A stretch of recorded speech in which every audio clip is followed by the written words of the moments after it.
Hello, everyone. Welcome back to another episode in our second series here at In the Room. Christian and I just had a wonderful discussion with Hannah McCarthy, the resident casting director at Liquid Violet. So, the studio that specializes in video games and dubbing. They are incredible. We spoke about the video game industry, Hannah's journey into casting, the growing presence of video games, and the recognition that it's now finally getting as a amazing medium for actors to participate in. And it's just a wonderful discussion. What we like about Hannah is her dedication to the video game industry, the fact that she's so keyed in and passionate about this way of working, and that energy comes across really well in this podcast, doesn't it, Christian? Yeah, and me and Matt were extremely excited to speak to Hannah, being avid video game players ourselves. Probably should get a life at our age, but here we Never, are. never. Yeah, it was an incredible chat, really insightful. I know, never. But whilst we've got you, if you could follow us on Instagram, LinkedIn, Facebook, just follow us, give us some likes, spread it to your friends. We are a ever spreading, omnipresent disease in the room. But a good one, Jesus. I like to think, aren't we, Matt? Yeah, a positive disease on humanity. And anyway, Positive.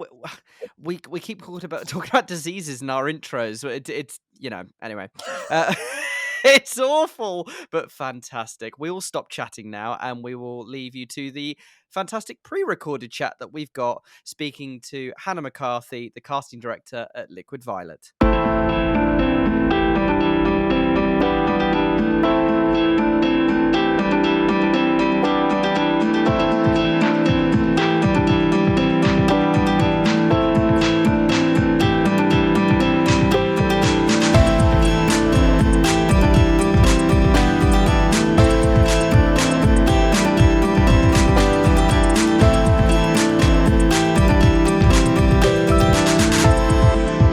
Hello, Hannah. How are you?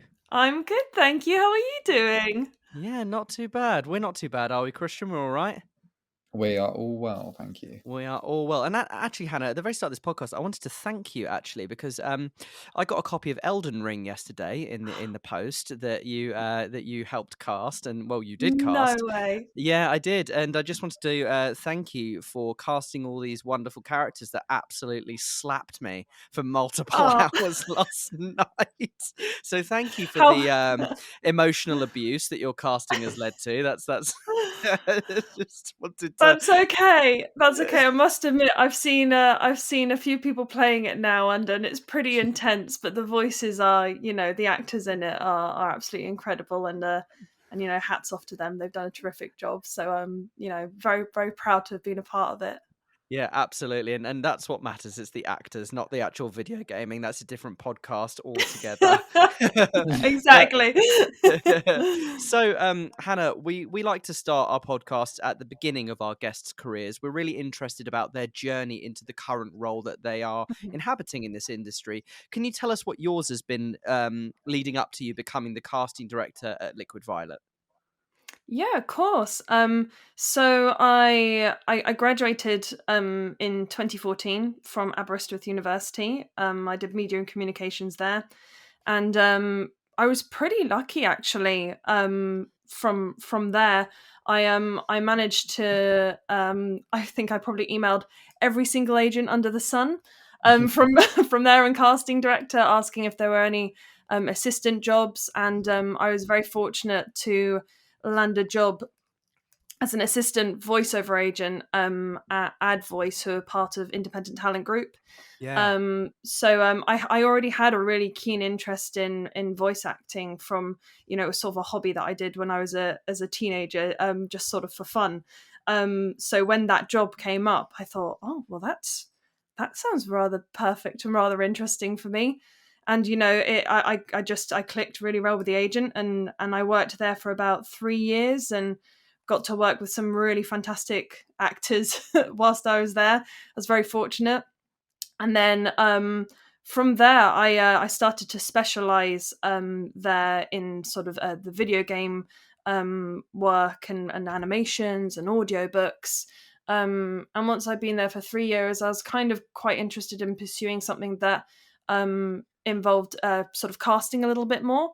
And so I put a few feelers out, and and that's where I came across Liquid Violet, who I actually knew already.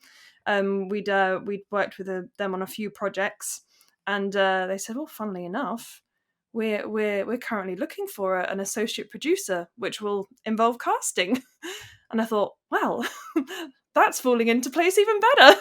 I think the stars Yeah. aligned very well at the right time for me. But yeah, so from there I became the associate producer. A very small team when we started. There wasn't actually anyone in London. They didn't have a studio or an office in London at the time. We're very much working out of the recording studios that we recorded at. And then from there, I went from associate producer to casting producer, and then just recently moved up to casting director. So yeah, it's been kind of a progression throughout Liquid Violet to the journey of casting director, but I'm finally there, and it's lovely. Yeah. You made it. Yeah, exactly. That's really interesting. So you spent 3 years in the VO world, and then you wanted to go into video games. What Mhm. I know you mentioned a few things there, but is there anything really specific that made you want to go into casting within the video game industry as opposed to staying with stage or screen? Um, I think voiceover, like I said, voiceover has been something that I've always been interested in since I was a teenager. Yeah. I used to do on YouTube. There was this tiny little community called the fan dubbing community, and we used to record our own voices over like, Disney films or sing over Disney films or animations, and so I had a real interest from there. And then obviously when I got the job at Independent Talent Group, um, I sort of developed even more of a keen interest. And then from there, video games kind of appeared. Video Mm. games was something that when I was younger, I used to play a lot. Very, very keen on Pokemon as a kid. Loved it. Oh, Yeah. what a Uh, game. but it's something that kind of I drifted out of it when I was a teenager. But then as I started to work in it more and more, when I was at Independent Talent Group, I really, really loved the briefs that were coming in for the video game roles. Um, the great thing about video games is any character is possible. You could be anything and anyone, and I think that's what I was really, really drawn to.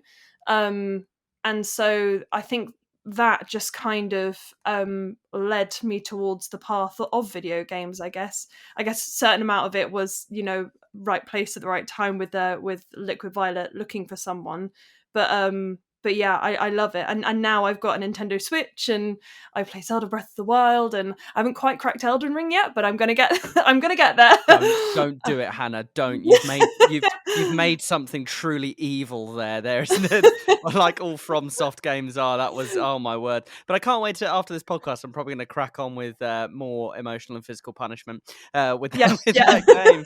It's so good, and I love the way that because of the way that video games as an industry has been growing into a more acting based industry. Like, obviously there were always voice actors and things, but Mhm. the focus on telling a story, having a narrative, has grown. So I don't think there would have been maybe not that much of a draw for you when you were younger if you went into the industry then, that it actually sort Yes. of hit the right time for you.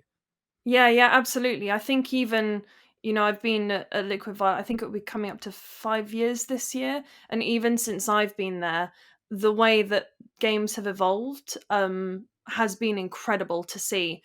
Like you said, a lot of really narrative driven games now, a lot more motion capture being used. So just the variety, they're almost like films in themselves.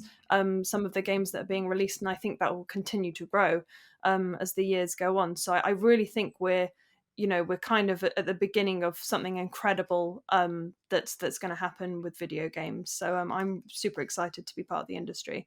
Yeah, absolutely. We've been, banging on for a while now on our social media about actors looking more into video games, even if it's something that you don't necessarily do yourself. You don't need to play video Hmm. games to act in video games. I know a few voice actors that have never even picked up like a controller, but get Yeah. consistent video game work. You don't Hmm. need to play a ton to act in it. But I think we pick up on that topic a bit later on. Hmm. But we'd love to know more about getting on the radar of video game studios, because obviously, if you want to get into this industry, you need to build that network, you need to build those contacts. And voiceover is often seen as being even harder to get a foot in the door than TV, film, or stage. What Hmm. do actors need to do or have to get on the radar of a studio like Liquid Violet? I think I find actors in many different ways, really depending on the brief. I think that most importantly, sorry, my dog. He's going to make an appearance. I think Spotlight is super important to be on if you can. That's kind of the first place that I go to. Usually when I'm looking at casting briefs, Spotlight and voiceover agencies are kind of my first place to look at. But also, just having some form of online presence for me is super important, and to be able to hear your voice. Quite a lot of the time, the briefs that we get in have a really quick turnaround. So many of the castings that I do, they're not even self tapes. A lot of them they call database casting. So I'm Hmm. sending links and clips of people.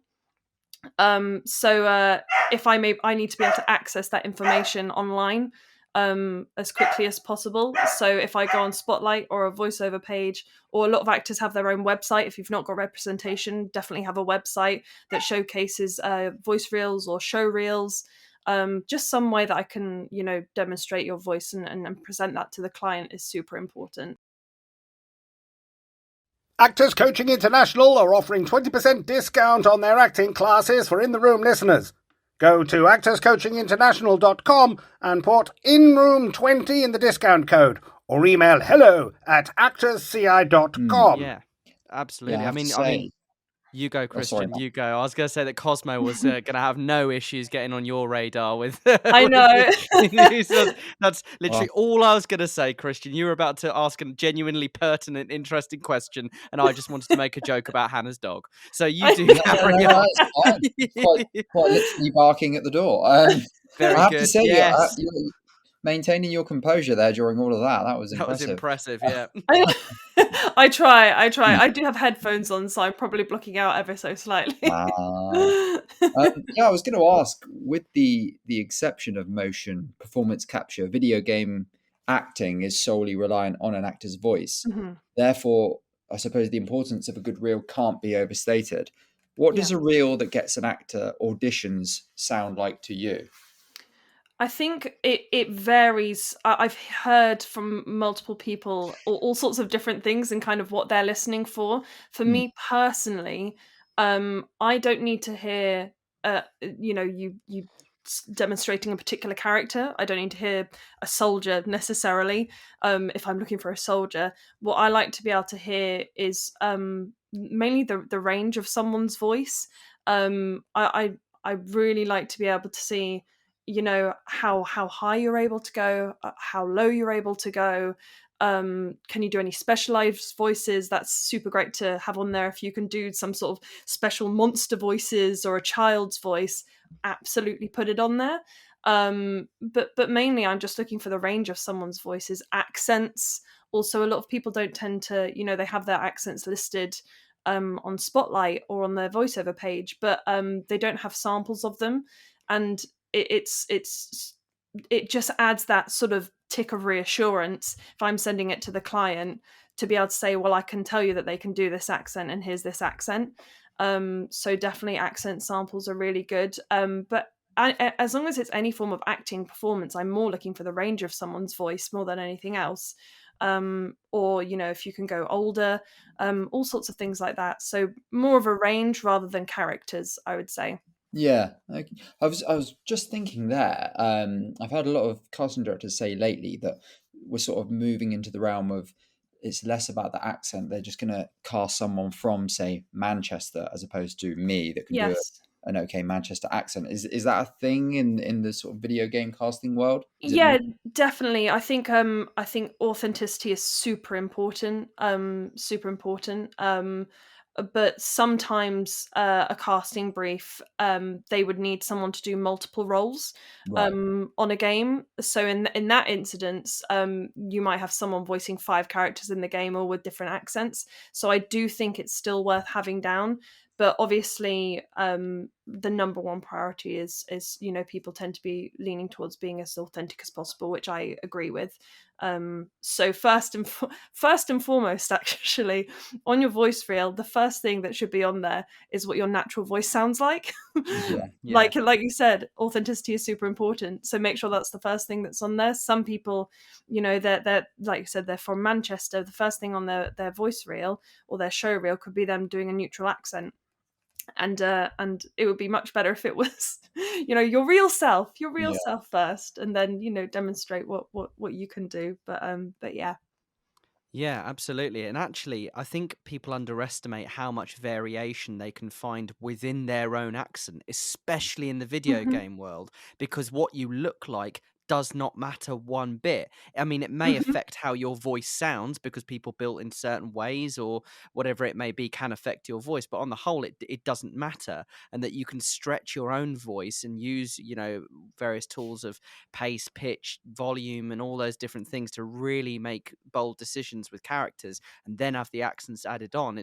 I really loved recording my video game reel because I just got to go for it and have some fun with the characters. I think working on video game characters can be such a freeing experience for actors. Yeah, I think that's why people love it so much. Is you can get into the booth and just you're free, just to be whatever it is that you want to be. Just going for it. I think that's why sometimes when actors come in for the first time, it's an experience that they're not necessarily used to, so they almost hold back.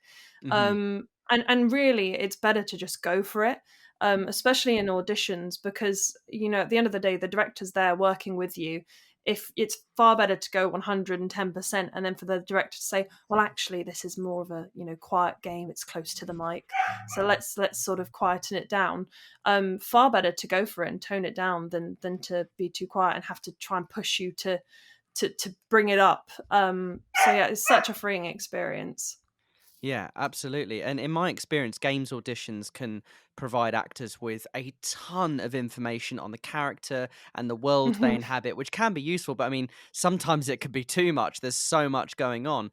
How on earth do you, with the whole game's worth of detail, probably from a studio when they get you to cast things, how do you work out the specific or type of actors you want to tape for any given project?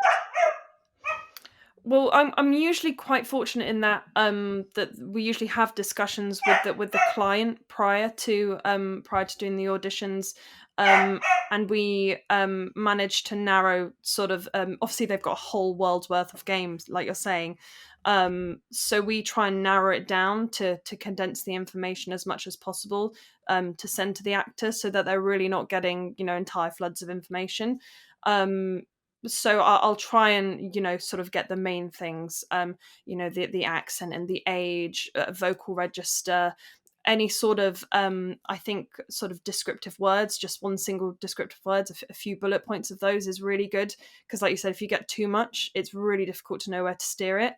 And then sort of a little bio about the character is good. We do get casting sides, which can be about 3 pages long, and it can be very overwhelming. So in those cases, I'll still send it on to the actor, but just highlight what you feel is important. And like I said, once you get into the audition room, the director's there working with you, and they've received the same information, so you're there working together, trying to sort of steer it in the direction that they feel like the client would be looking for. So yeah, no one's judging in an audition room. Everyone's there sort of working to get the sort of the best for you.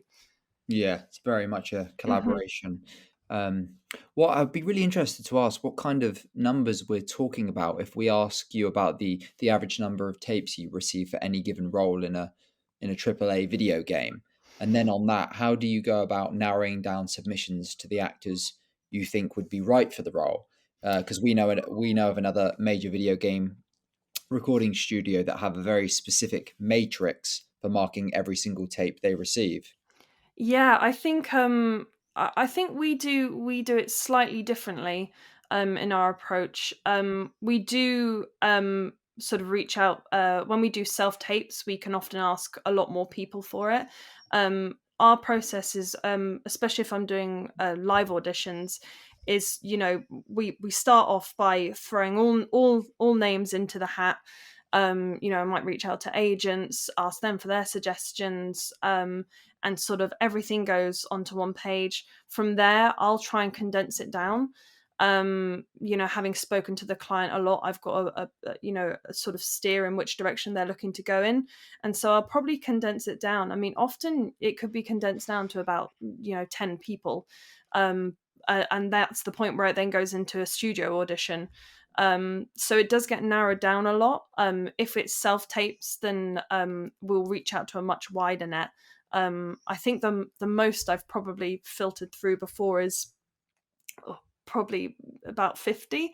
But when you get a lot of them, it can be quite overwhelming sometimes. So we're there to try and help sort of narrow it down before it reaches the studio audition. So yeah, there's it's a very long juggling process, but yeah, I think it's better to do that than sending sort of 50 to 100 to, some people do over 100, I know, sending that to the client, because I think that then once you're sending those 10 people off to the client, they're you've got a much better chance rather than being amongst like 100, 200 people. If it's among the 10, then you've got a much better chance, I think.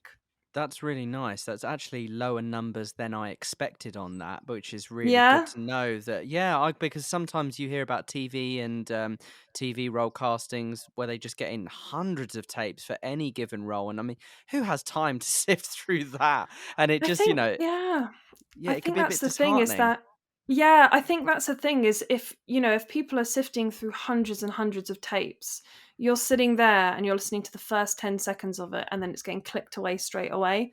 With narrowing down the process beforehand, they're sitting there and they're listening to the whole person's audition, and they're analyzing it a lot more. So I just think it gives them more time to reflect upon it. And I'm kind of there as like the next level up, so we'll have more people that I'm listening through to, and I'm then there to narrow it down so it gets sent off to the client and it all gets listened through and properly analyzed, and we get good feedback. And yeah, I think it definitely helps.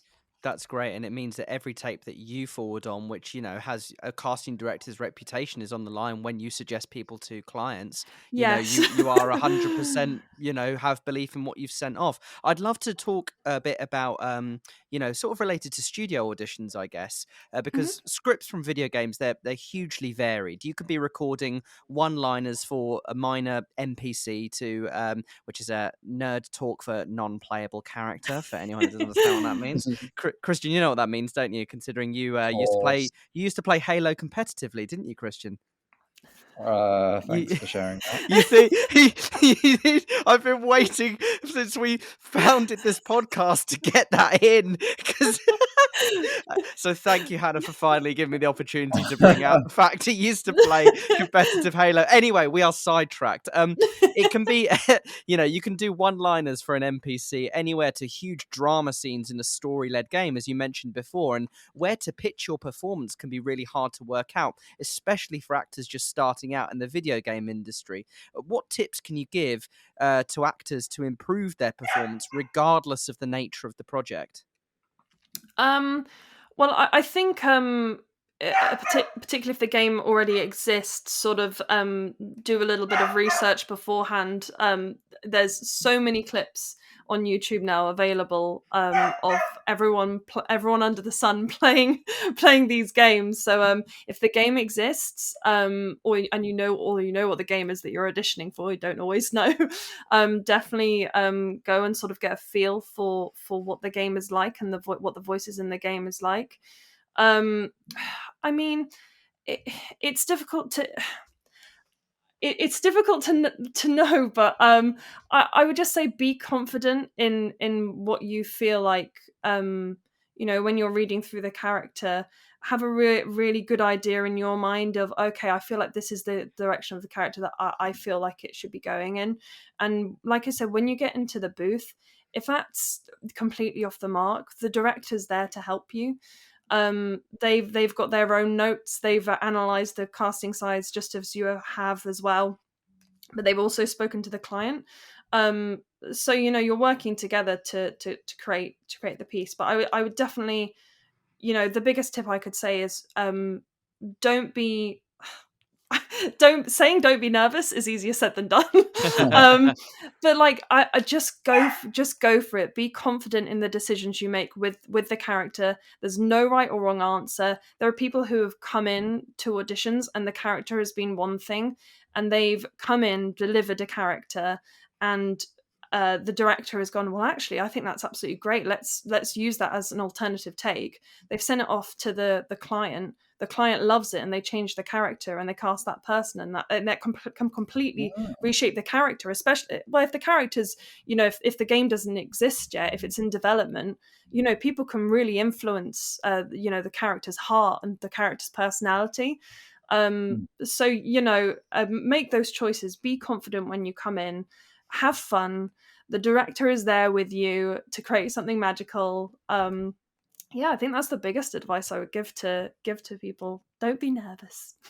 We're all friends here. It's a very, very friendly industry, the video game industry. Everyone that I have worked with has been so lovely and grounded and down to earth, and we're there to create something magical. Yeah, everyone wants to work with nice people, right? So it's nice to be nice. Nice. Whilst I didn't want to bring up the old Halo competitive play, myself and Matt are avid gamers. I was really curious, in your opinion, do you think being a big consumer of video games gives an actor an advantage when it comes to trying to be successful in this medium? Because I suppose we're all used to playing, I don't know, Metal Gear Solid, and used to the voices. We just get used to that sort of world if you play it. Yeah, I think there are so many actors that we work with that have never played a video game in their life. So I would say not necessarily, but it helps to sort of understand the world of video games. If you've never ever seen a video game in your life, it would probably be useful if you're coming into an audition for a video game to, have a little look on YouTube. Twitch is an entire platform dedicated to video game streamers. Yeah. So just have a little watch of someone playing it. It definitely helps, but I wouldn't say that if an actor comes in and says they've never played a video game in their life, I'm not going to sort of put a big cross next to someone. You should, Hannah. You should. Yeah. You should never be. If they can't, if they can't complete like Rainbow Road without falling off, then they shouldn't be allowed in your studio. End of story. No, honestly, it's incredible. Some of the actors that we've worked with, and they say that they've never played video games, and you would never ever know, never know. And they're they've created some wonderful characters over the years. So yeah, not necessary. It doesn't necessarily give you an advantage, but I think it probably definitely give it a bit of a Google if you're coming in for one and you have no idea what a voiceover in a video game sounds like. Yeah, but absolutely, as you say, there's so much of it that you can consume without picking up a controller to get a vibe for it, and then that might even open it up for you to start playing games yourself, because it's a quite a misunderstood hobby, I think. I mean, me and Smith we're quite stereotypical gamers, Christian and I, but not everyone has to be like us. Please don't be like us. Don't give yourself some prospects in life, for God's sake. Anyway. As well as video games and animation, Liquid Violet also works on dubbing. And, even with the success of recent films and series like Parasite and Squid Game, a lot of people still don't know about this medium of performance or don't understand it. For those who haven't heard of the term, can you explain what dubbing is and the skill set of an actor who'd be good at that kind of work?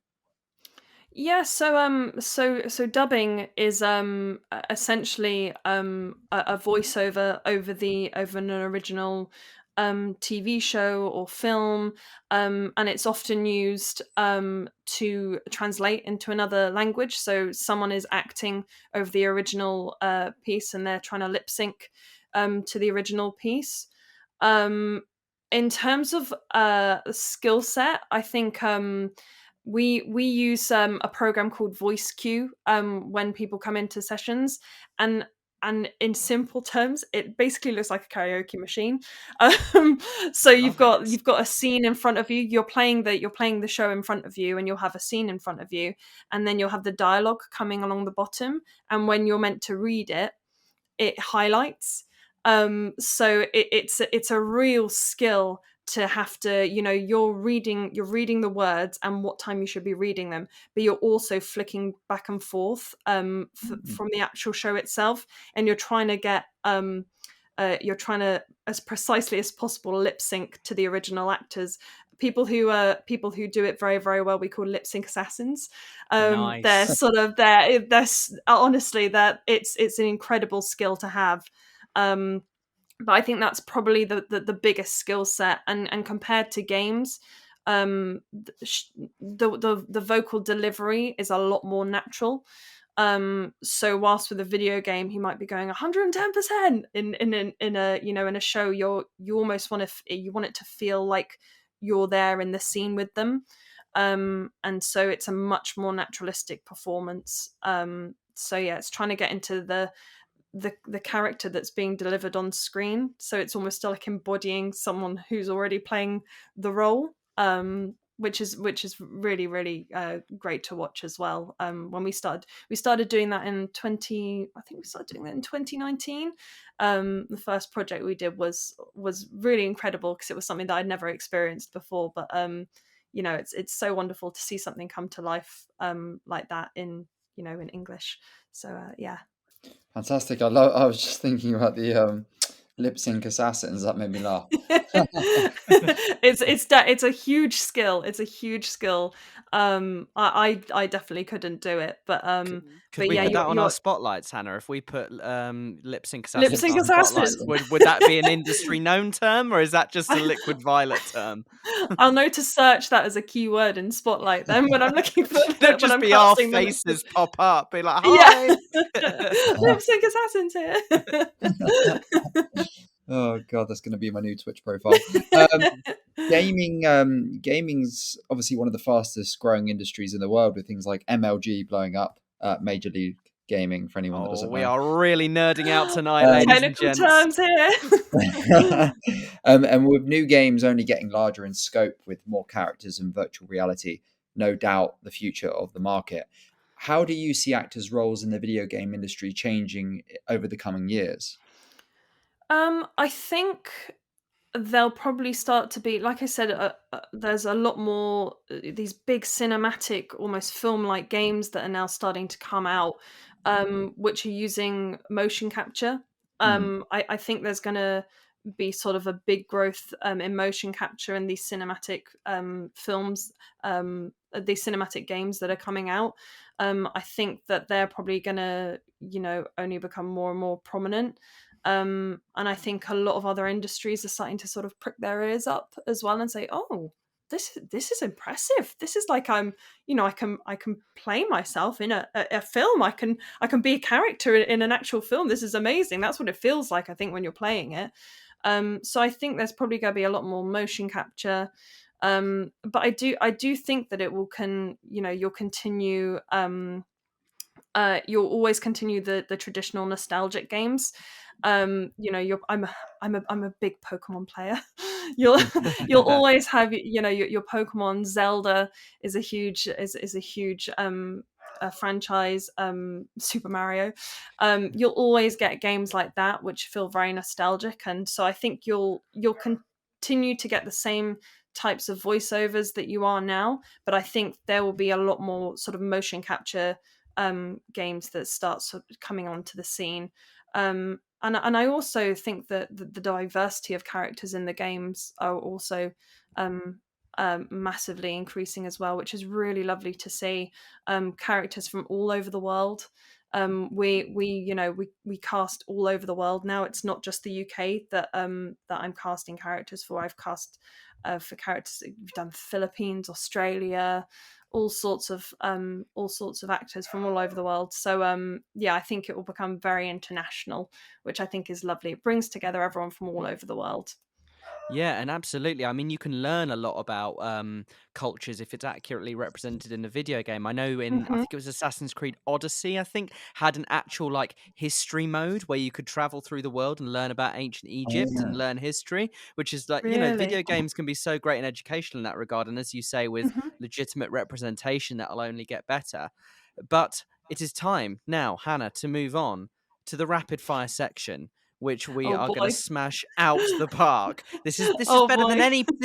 any Pokemon game. We've got 10 questions. Some are acting industry related, some are random. All of them probably are stupid. None of our guests know what they are in advance, and we would ask you if you could please answer these in a sentence or less. So, Hannah McCarthy, the wonderful casting director from Liquid Violet, are you ready for the rapid fire section of In the Room Series 2 podcast? Always. Bring it on. Right. Here we go. Netflix or Amazon Prime? Netflix. What would you name the video game of your life? Oh, a Pokemon franchise in general is very dear to my heart. Favorite smell? Oh my god. Favorite smell? That'd be weird, though. Right, I think I think after it's just rained outside and the smell of the grass and the flowers outside. Oh. No. Average number of emails you read and write in a week. Oh my gosh, hundreds and hundreds. What's better, AAA developers or AAA batteries? Oh well, I've got to give credit to the batteries. They power our life. I mean, AAA developers. What irritates you more than incorrectly labelled self-tapes? Oh my god. What irritates me more? What irritates me more? I don't think many things irritate me. I've got to be honest. I like to think I'm a pretty patient person. We love it. Should everyone listen to the In the Room podcast? Of course. Absolutely. I hope they're listening now. One film or TV show everyone has to watch. Oh, Game of Thrones. Agreed. What would Liquid Violet taste like? Oh, a cup of coffee in New York, sitting in a small cafe where it's raining. Oh, how picturesque. No. Lastly, your biggest fear. Oh my goodness. My biggest fear. Oh, that's a tricky one. My biggest fear. Well, I'm going to keep it simple. My biggest fear in life is wasps. So. Oh my god! Yeah, they're horrible. I have a massive phobia of wasps since I was a kid. I can't get over it.